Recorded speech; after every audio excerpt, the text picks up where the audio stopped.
मित्रों, सुप्रभात, नमस्कार। कविता पाठ के इस सिलसिले में आदित्य शुक्ल एकदम युवा कवि, लेखक और अनुवादक हैं। 1991 में देवरिया में इनका उत्तर प्रदेश में जन्म हुआ। आदित्य शुक्ल महत्वपूर्ण कविताएं लिखते हैं। और देखिए, हमारी जो एक नई पीढ़ी है, इस पीढ़ी में तमाम संभावनाएं हैं और कितना महत्वपूर्ण काम कर रही है। इससे हम कितना सीख सकते हैं और कितना इनको अप्रिशिएट किया जाना चाहिए, इनसे कितना सीखा जाना चाहिए, वो सारी चीज़ें बहुत महत्वपूर्ण हैं। असल में जो कहते हैं ना कि जो पुरानी पीढ़ी, जो लोहिया कहते थे ना बार बार, कि मतलब किस प्रकार से कंधे पे आकर बैठ जाती है और कंधे पे बैठने के बाद फिर उतरने का नाम नहीं लेती है। इस प्रकार की जो जड़ता है, उससे मुक्त होने की बहुत आवश्यकता है। आदित्य शुक्ल की कविता पढ़ रहा हूँ। मेरे गांव में एक भी कब्र नहीं है।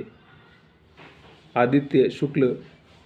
मेरे गांव में एक भी कब्र नहीं है, लेकिन खूब खुली खुली जगहें हैं, घास है, ईंट पत्थर सीमेंट और कामगार है।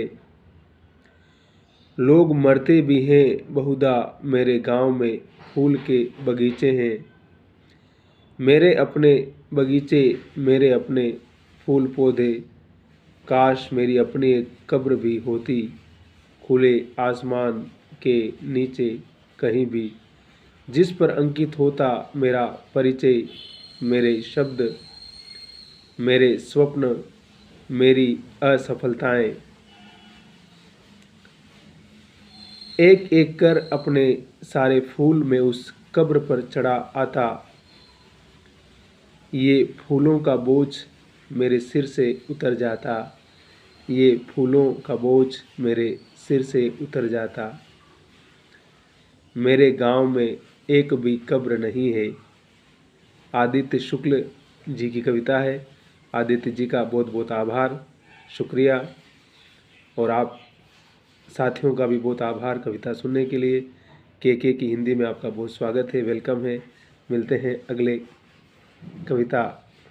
अगले कवि के साथ।